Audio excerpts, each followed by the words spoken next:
Mirar la palabra, libro de Ageo, les decía a mis hermanos, vamos a leer el capítulo 1, versículo 1 hasta el 8. Capítulo 1, versículo 1 hasta el 8. Mis hermanos me siguen por favor en la lectura. Dice, exhortación a edificar el templo. Y dice, en el año segundo del rey Darío, en el mes sexto, en el primer día del mes, vino palabra del Señor Altísimo por medio del profeta Ageo a Zorobabel, hijo de Salatiel, gobernador de Judá, y a Josué, hijo de Josadac, sumo sacerdote, diciendo, así ha hablado el alto y sublime, el eterno yo soy de los ejércitos, diciendo, este pueblo dice, no ha llegado aún el tiempo de que la casa del Señor sea reedificada. Entonces vino palabra del Señor por medio del profeta Ageo diciendo, ¿es para vosotros tiempo, para vosotros de habitar en vuestras casas artesonadas, y esta casa está desierta? Pues así ha dicho el alto y sublime de los ejércitos, meditad bien en vuestros caminos, sembráis mucho y recogéis poco, coméis y no os saciáis, bebéis y no quedáis satisfechos, os vestís y no os calentáis, y el que trabaja a jornal recibe su jornal en saco roto. Así ha dicho el eterno viviente.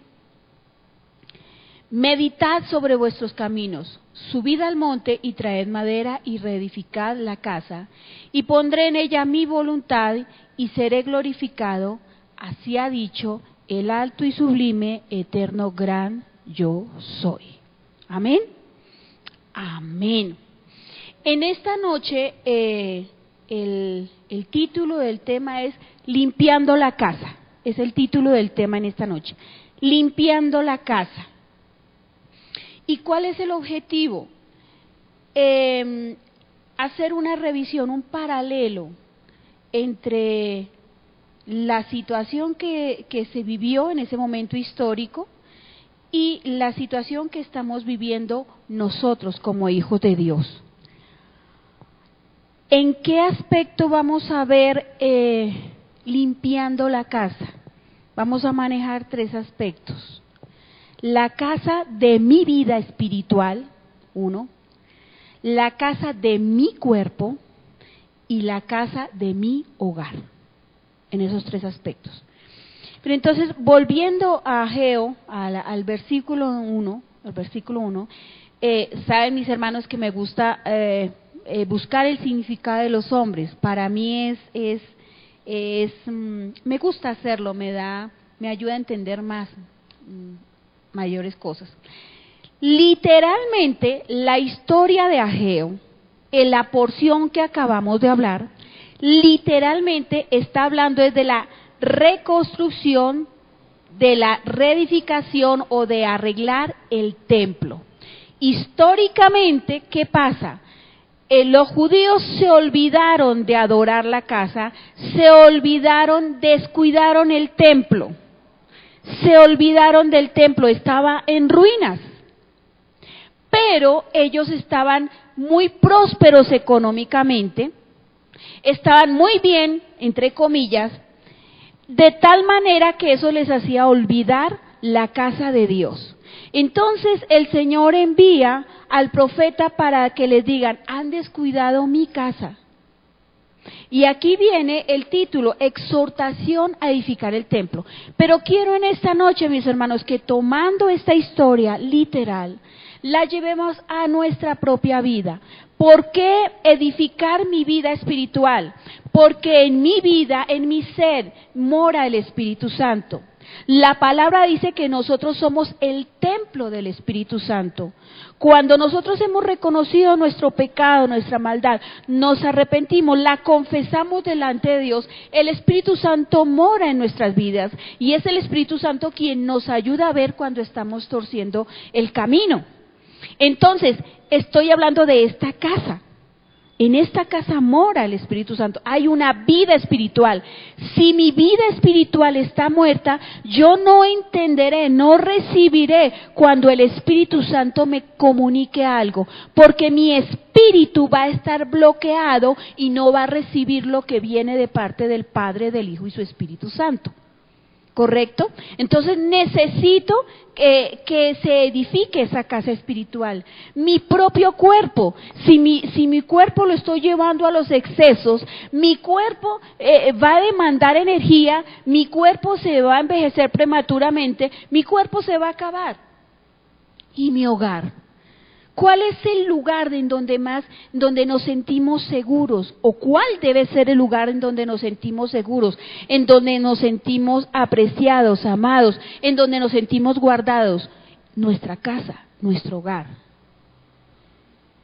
Por eso el enemigo busca derribar hogares. Por eso lo que se conoce como hogares disfuncionales. Por eso lo que se conoce como hogares alto riesgo, o sea, la palabra hogar es entre comillas, porque no hay hogar, porque hay una pelea, hay una contienda, hay situaciones de fondo muy delicadas que no se permite que se lleve una vida de hogar. ¿Correcto, mis hermanos? ¿Hasta ahí? Muy bien, ok. Entonces, dice que en el año segundo del rey Darío significa dueño. Entonces, el dueño, ¿quién habla aquí? El dueño. Entonces dice, en el mes sexto, en el primer día del mes, vino palabra del Señor por medio del profeta Ageo. Resulta que Ageo significa festivo.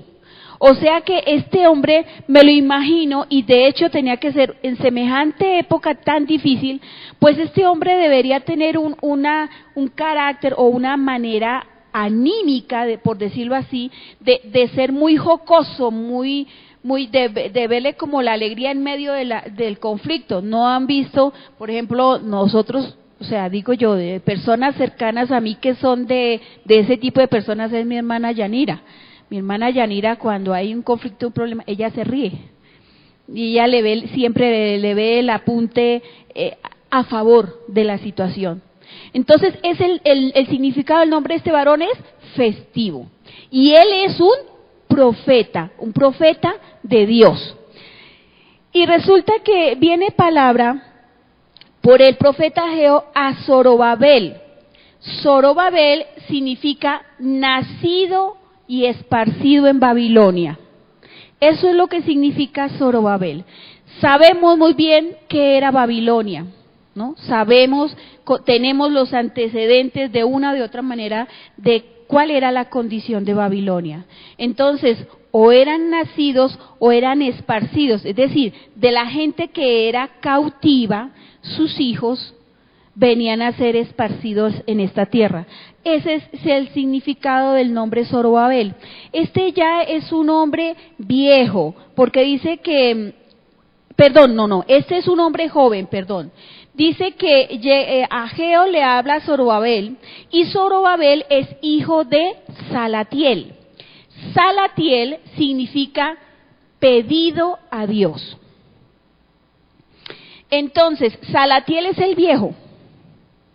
Pero Ageo no le habla a Salatiel, al pedido a Dios, le habla a Zorobabel, el que ha sido esparcido en Babilonia. Todos hemos sido esparcidos, amados, por nuestra condición, por los errores de nuestros padres, por nuestra propia necedad, hemos sido esparcidos en una Babilonia de la que el Señor nos ha recogido y nos ha lavado y nos ha perdonado y nos ha restaurado a precio de sangre. Nosotros hemos sido rescatados por Cristo. Entonces dice hijo de Salatiel, gobernador de Judá. Entonces, Salatiel, aquí hay dos poderes. Está el poder eclesiástico representado en el profeta y está el poder civil, por decirlo así, representado en que este varón, Salatiel, era gobernador de Judá. Salatiel, el pedido a Dios, era el gobernador. Ahora, y a Josué, o sea, se dirige a dos jóvenes, Ageo le habla, no dice la edad, pero presumimos que eran unos hombres que no pasarían de pronto de los 40 y tantos años, no pasarían. Entonces se dirige a Josué, que Josué significa el Señor salva. Se dirige a este hombre que tiene necesidad de salvación, el Señor salva. Josué es hijo del sumo sacerdote. Y el sumo sacerdote se llamaba Josadac. Y Josadac significa el Señor es justo.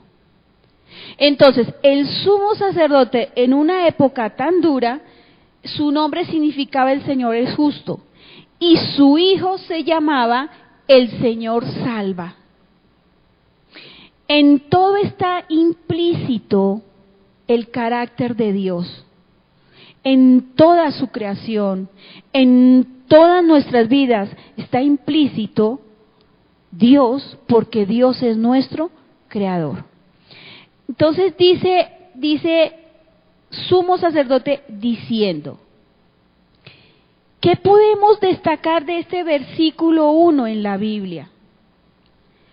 Ageo ya no le habla a los ancianos, le habla a 3 jóvenes. Pero Ageo, ¿por qué se dirigió a estos jóvenes? Vino palabra de Dios al profeta y de al hijo del gobernador y al hijo del sumo sacerdote, porque son las nuevas generaciones, porque las viejas generaciones ya no quieren aprender. Por eso Ageo se acerca a los hijos de estos hombres, que en algún momento de su camino olvidaron quiénes eran. En algún momento, Josadac, el Señor justo, el Josué, el hijo del sumo sacerdote, sí, Josadac, el Señor justo, olvidó el significado de su nombre. Varón y mujer en esta noche, ¿sabes el significado de tu nombre? Sería bueno que lo supieras. Eso pesa en tu vida. Por eso es tan importante, aunque se toma tan en poco, el significado del nombre cristiano, seguidor de Cristo.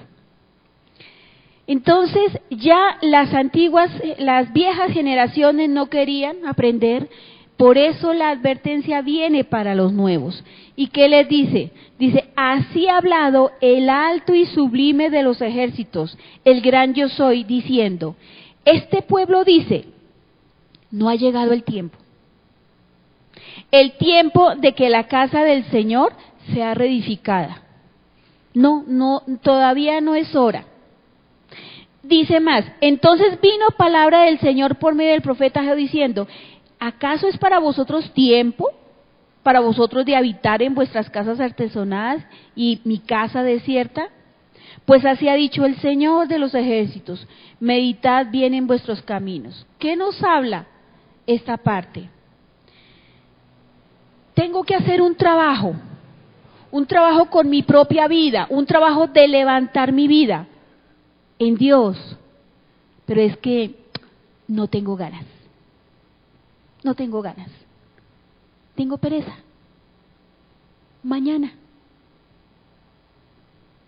Pero no, es que ahorita tengo un viaje, estoy trabajando fuertemente porque voy a ahorrar un dinero porque es que voy a viajar a X lugar.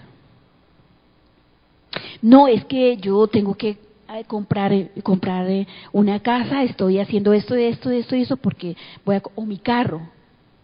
No son cosas malas, pero cuando se convierten en prioridad, hay que pensarlo. Tienes tiempo de arreglar sus casas, tienen tiempo, pero dejan la casa del Señor desierta. Tienen tiempo de hacer otras inversiones, pero no hacer inversión para la casa de Dios. Entonces vamos a mirar en qué puede pasar, por ejemplo, en el caso de la vida espiritual. ¿Qué pasa con la casa de mi vida espiritual? Usualmente escuchamos el mensaje. Sí, vamos a culto, escuchamos el mensaje. Mientras de pronto hay ciertas cosas que de pronto nos llaman la atención, pero de pronto nos ocupamos en pensar en otras cosas. De pronto está haciendo mucho frío, no, mejor no. Hay tanta facilidad, está la emisora, está el internet, no. Entonces escuchemos el mensaje mientras hago mis cosas, mientras hago mis quehaceres, o mientras voy en el carro, o estoy haciendo algo. Bueno, también puedo escuchar un poco de música cristiana de vez en cuando, eso está bien. Escucho la prédica una vez, un domingo una vez al mes. Sí, está bien. Todo está bien. No está mal. Todo está bien. Y mientras nos estamos diciendo ese todo está bien, porque es que yo soy hijo de Dios, yo soy hija de Dios, yo creo en el Señor, o sea, todo está bien, Señor, tienes que bendecirme porque soy tu hijo, tu hija. Entonces nos va llegando suavecitico, suavecitico como un sopor. Algo muy tenue, casi imperceptible, que hace que siempre estemos cansados para las cosas de Dios. Que no tengamos tiempo para las cosas de Dios. Estoy hablando del aspecto espiritual, de mi casa espiritual. No tenemos tiempo, estamos cansados, estamos muy ocupados como para los asuntos de Dios. Nos sentamos en la silla a escuchar la prédica y casi que inmediatamente nos quedamos dormidos. O se nos va la mente en algo por allá pensando en algo. A veces nos despertamos cuando dicen amén. Nos levantamos, saludamos a los hermanos y nos retiramos. Y qué lindo que estuvo el mensaje, estuvo tan lindo el mensaje, pero al momento de preguntar cuál era el contenido del mensaje no lo recordamos. Pero estaba lindo, fue lindo. Eso es un área espiritual dormida. Porque si estás recibiendo palabra de Dios, tiene que hacer mella en algo, en tu ser y en tu vida. Nos hallamos que la palabra, buscamos los peros. No, lo que pasó fue que a la palabra le faltó, lo que pasó es que había poquita gente, o había mucha gente, no dejaban oír, o no me gusta el predicador, o ¿qué más pretextos podemos sacar? Y ahí se sigue adormeciendo nuestra área espiritual, dormida, dormida, dormida.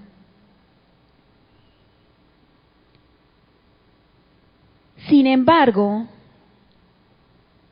no se nos olvida, en medio de nuestro letargo, decir que yo sí oro al Señor, que el Señor me conoce y que sabe que yo tengo mi necesidad. Entonces la voluntad del Señor no me interesa y pasa a segundo plano, porque primero va mi necesidad, mi yo, mi voluntad. Y entonces empezamos a ser consumidos por algo muy delicado que se llama la religión. Y hacemos un área religiosa, pero nuestro espíritu está adormecido porque no le permitimos que la palabra entre. Esa es nuestra primera casa, nuestra vida espiritual, es el diagnóstico. Pero después, igual vamos a decir después. porque es que no ha llegado el tiempo. Es que no ha llegado el tiempo de levantar mi vida espiritual ahora, después. Como decía Ageo, dice, así ha hablado el Señor diciendo, este pueblo dice, no ha llegado aún el tiempo de que la casa del Señor sea reedificada. No ha llegado el tiempo de que mi área espiritual sea reedificada, porque es que estoy cansado o estoy cansada, no tengo tiempo. Viene la otra área, el área de mi cuerpo. Sometemos a nuestro cuerpo, lo sometemos a los excesos, ya sea o mucha comida que no alimenta, o muy poca comida para no perder la línea. También tenemos largas vigilias, muy largas vigilias de televisión. La novela, el seriado, el programa, la película, que hace que chicos y grandes se levanten al otro día somnolientos y cansados para efectuar las labores del día. ¿Saben, mis hermanos? Si hay una lucha que tienen las maestras de escuela dominical, es lograr captar la atención de sus chicos, porque llegan dormidos. Porque el sábado ya sus ojos cuadraditos de la pantalla extra super hiper mega plana de televisión, y cuando llegan al otro día a la escuela dominical, pues claro, tienen el sueño, les pesan los párpados, se duermen, están casi que ni se quieren mover, como que se pegan a las sillas. Entonces dice también, una vida sedentaria que hace que a todo momento vivamos cansados. Y siempre nos estamos quejando de dolores que muchas veces son dolores imaginarios. No deberíamos tenerlos. A mí mi motivación es ver personas mucho mayores que yo, que tienen una agilidad, un ánimo de vida tremendo. Entonces, si yo digo, si ella puede, y yo, ¿por qué no? Dice, otra parte es la insatisfechos por el aspecto físico, por la estatura, el tono de piel, la apariencia que no se ajusta a los estándares de la moda actual. Entonces, como no nos adaptamos a la moda actual, no nos sentimos bellos o aceptados. Pero después de todo, al fin y al cabo, lo que pasa es que no ha llegado el tiempo. Todavía no es el tiempo de que yo edifique mi casa física, mi cuerpo. No ha llegado el tiempo. Después, más adelante tendré tiempo. Ahora no, estoy muy ocupada. Viene entonces la parte número 3, la casa, que se llama hogar. Mi hogar. La verdad es que no quiero llegar a la casa. No quiero llegar a la casa. Porque llego a la casa y todo es pelea.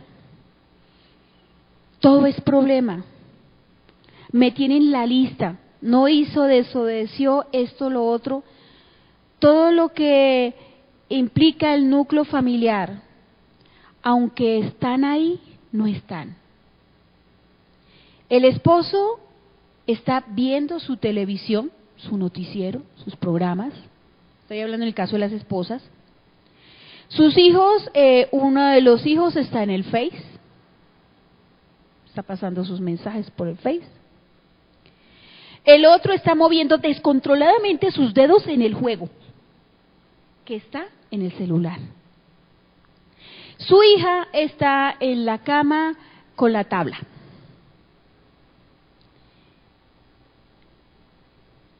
Y cuando llega esta mujer, apenas se escucha un tenue hola.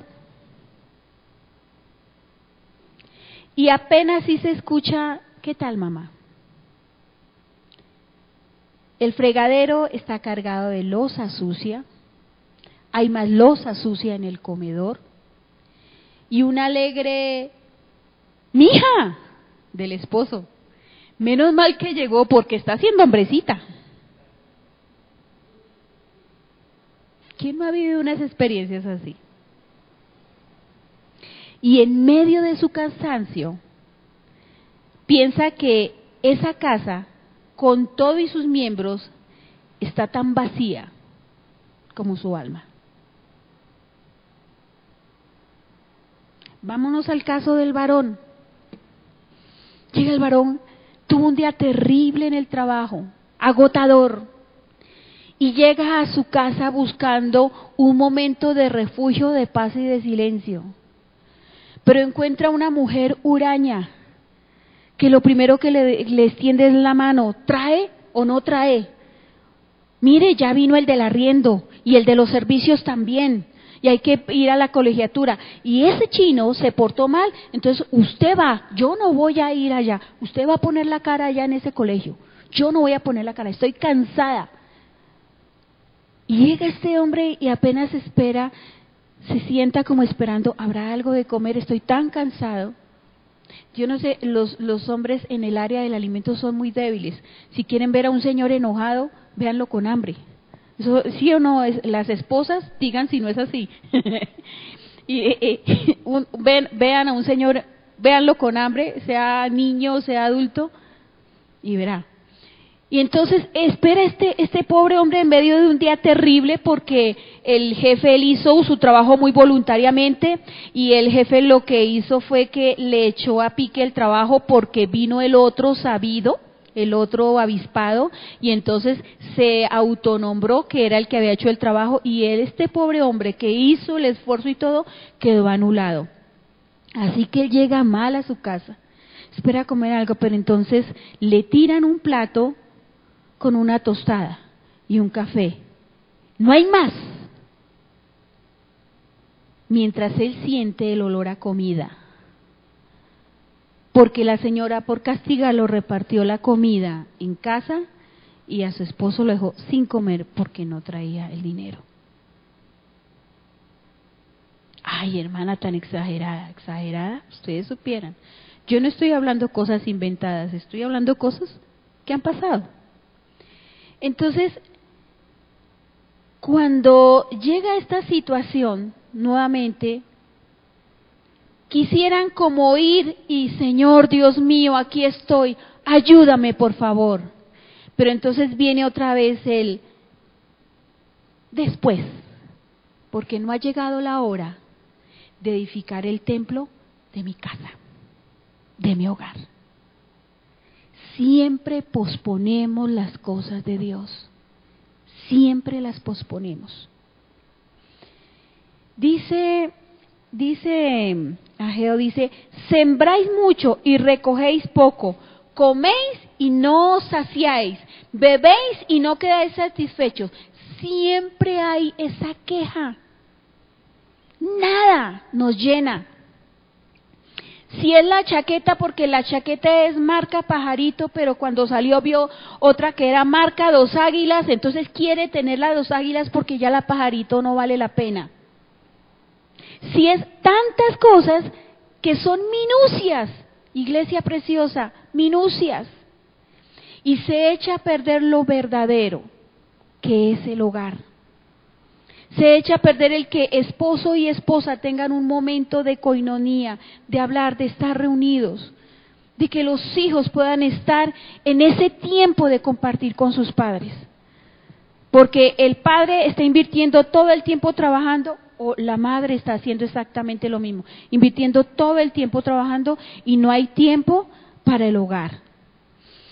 Vamos a mirar versículo 7. Viene aquí una parte bien delicada, dice, así ha dicho el Señor, meditad sobre vuestros caminos. Entonces, ¿qué nos está diciendo el Señor?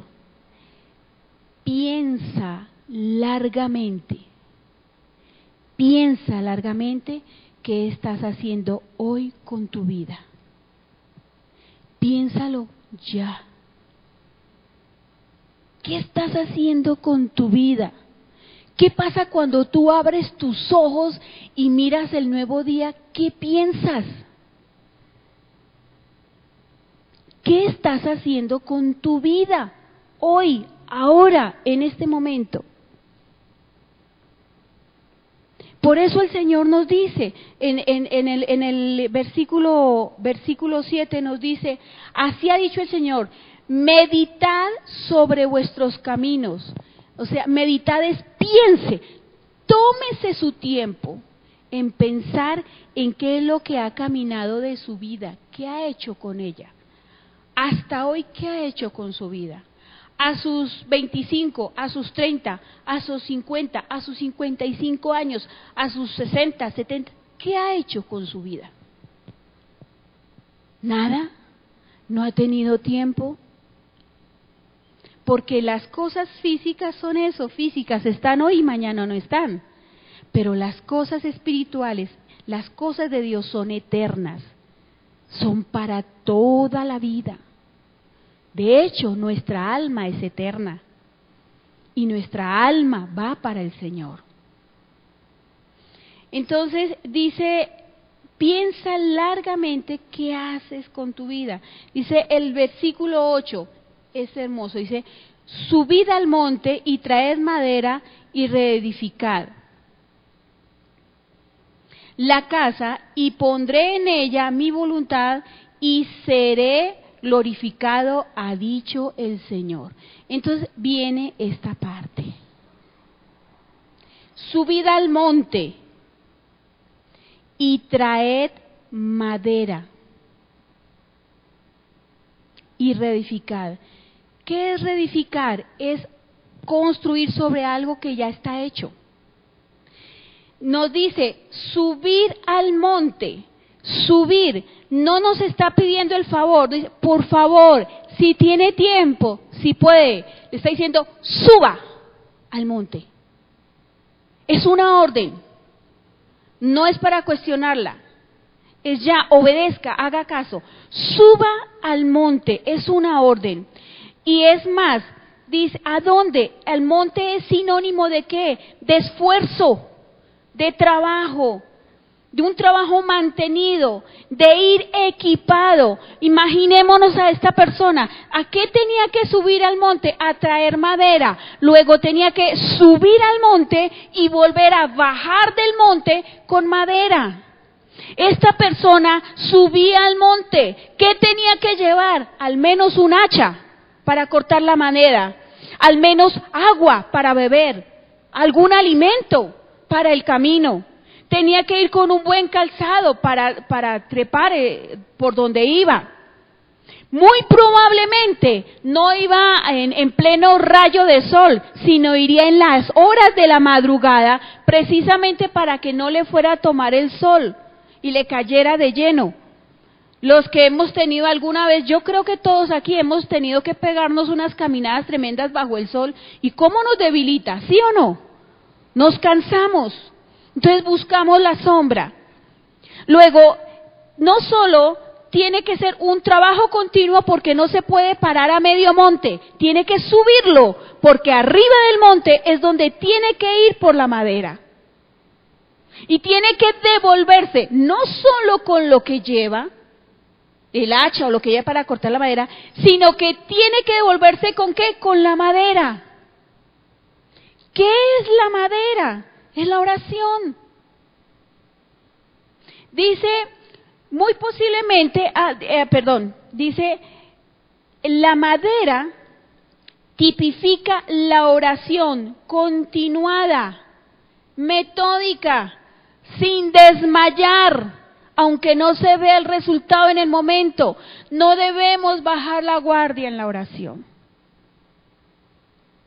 La oración es fundamental, necesitamos hablar con el Señor, necesitamos estar con Él. Viene la otra parte, dice,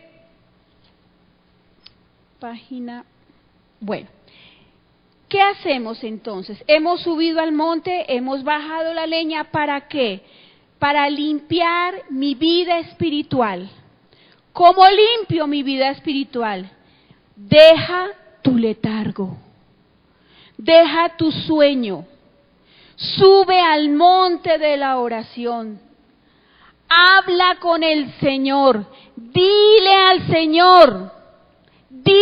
Señor tu necesidad, sube a la presencia de Él, no en tus fuerzas, sino en las fuerzas de Él, sostente, aférrate a Él.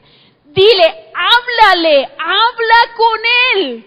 No sé cómo hacer, iglesia, para hacerme entender. Hablen con Dios. Oren a Dios. Hablen con Él, no cierren su boca.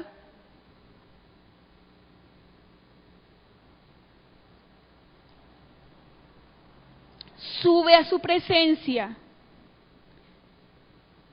Pero toma la decisión, decide hoy a qué Dios tú vas a servir.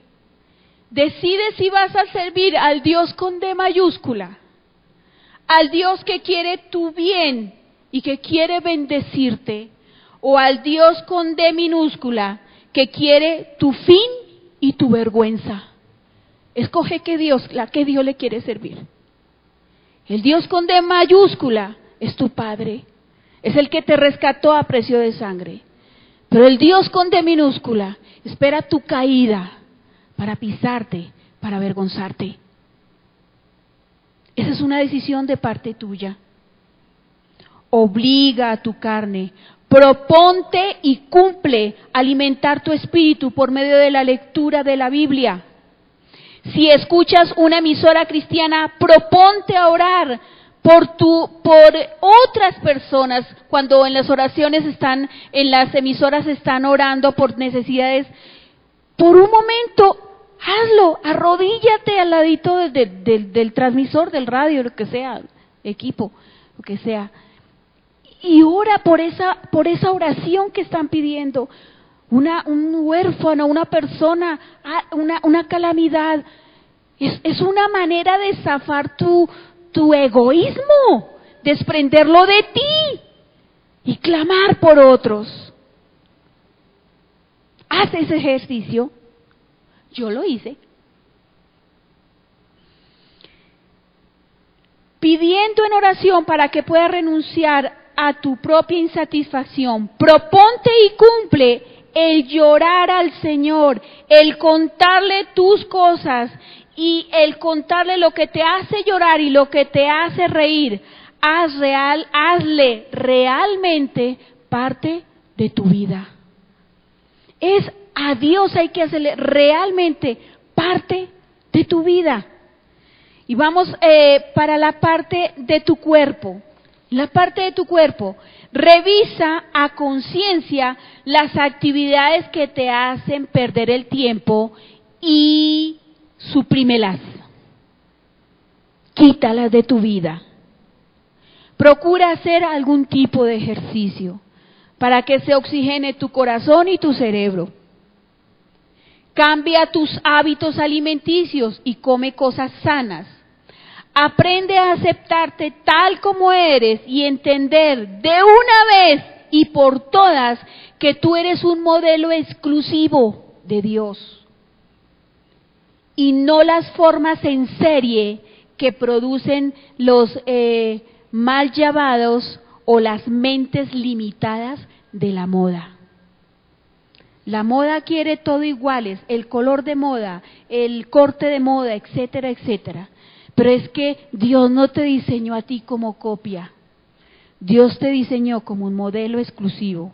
Y lo que siempre repito, por eso el sello tuyo de exclusividad son tus huellas digitales. Nadie las tiene igual, ni siquiera los gemelos. Ni siquiera los gemelos. En el caso de tu hogar, deja de ser, sé que va a sonar duro esto, pero deja de ser un mendigo o una mendiga de amor, creyendo que convirtiéndote en esclava o esclavo de la comodidad de tus hijos, de tu esposa, obtendrás su amor y su agradecimiento. No hay nada más falso, porque en todas las épocas y a través de la historia hemos visto que a un esclavo se le utiliza y se le desecha. Que sea una lección aprendida. A los varones, cuidado, que el tanto trabajo no los aleje de su casa y les haga lejanos a su esposa y a sus hijos. Y ellos encuentren los famosos sustitutos.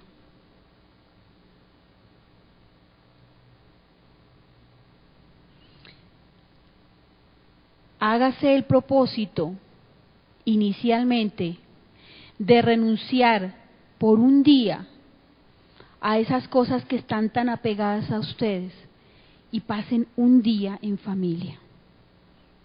Un día con sus hijos, con su esposa, con su esposo, con su cónyuge. Ah, pero está hablando, pero es que yo no tengo esposo. Bueno, ¿y tiene hijos? No, es que yo no tengo hijos. Ah, bueno, ¿tiene nietos? No, es que no tengo nietos. Ah, bueno, entonces, ¿qué hacemos? ¿Tiene hermanos? No, no tengo hermanos. ¿Tiene papá, la mamá? No, no tengo papá y mamá. Estoy contando mi historia. Estoy contando mi historia. En una oportunidad una hermana predicaba y decía, es imposible que exista una mujer que no tenga mamá y papá y hermanos. Y yo miraba desde atrás y la escuchaba y dije, aquí estoy yo. Pero si no tenemos una familia de carne cercana a nosotros, porque murieron o porque no nos casamos, etcétera, etcétera, hay personas que necesitan una voz de aliento. Ocúpese, hermana, ocúpese, hermano, ocúpese en las cosas de Dios, porque es que el enemigo busca las mentes vacías. Amén. Nos ponemos de pie, por favor. Reflexione en esta noche, amado. Reflexione, por favor. Reflexione en esta noche. ¿Qué le dice el Señor? Que suba al monte y que traiga madera y que reedifique. Suba al monte. Traiga madera, oración, y reedifique su casa, su vida espiritual y su hogar. Amén. Amado Señor, bendito Rey, gracias Padre Precioso en esta noche por la palabra impartida. Gracias Padre por los corazones dispuestos en esta noche. Gracias por esa porción que trajiste para cada uno. Señor Dios Todopoderoso, que de nuestras bocas salga esa palabra de no ha llegado el tiempo, aún no es el tiempo para reedificar. Que salga esa palabra de nuestras vidas, aún no es el tiempo para reedificar. Estoy cansado, cansada, no quiero ahora, Señor, después. Por favor, Dios mío, coloca el querer como el hacer por tu buena voluntad en las vidas que hoy están en este lugar. Y que ese no tengo tiempo, aún no es el tiempo, desaparezca. En el nombre del Señor Jesús. Amén. Mis hermanos, pueden sentarse. Cerrada la transmisión. Vamos sentaditos, vamos a orar.